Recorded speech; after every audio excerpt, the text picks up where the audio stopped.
बुलेटिनमध्ये एक महत्त्वाची बातमी। निम्न पैनगंगा प्रकल्पाला यवतमाळच्या शेतकऱ्यांचा तीव्र विरोध आहे।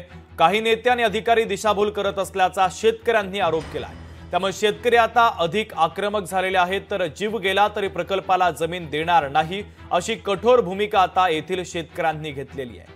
महत्त्वाची आणि मोठी बातमी आपण पाहतोय। निम्न पैनगंगा प्रकल्पाला यवतमाळमधील शेतकऱ्यांनी तीव्र विरोध केलाय। काही नेते आणि अधिकारी दिशाभूल करत असल्याचा शेतकऱ्यांनी आरोप केला। त्यामुळे आता शेतकरी अधिक आक्रमक झाल्याचं दिसतंय। ही जमीन बुडून शासनाला काय साध्य करायचं आहे हे मला अजून तरी समजलेलं नाही। आमच्या सर्व कास्तकारांना धरण हे कालबाई आहे। आम्ही तर म्हणणार आहे जान देंगे जमीन नाही। काय मागणी आहे सरकारकडे? सरकारला एकच मागणं आहे, आमच्या 95 गावाच्या 1.5 लाख लोकांचं एकच मागणं आहे की हे धरण नको।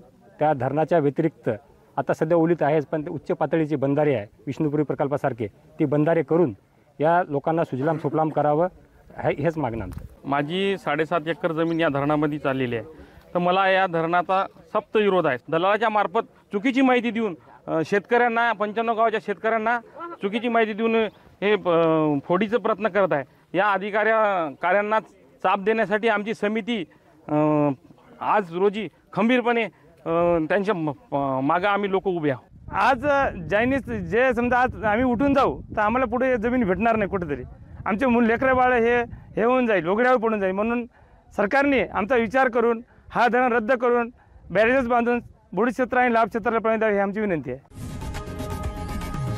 लोकशाही मराठी ऐका, पहा, जागरूक रहा।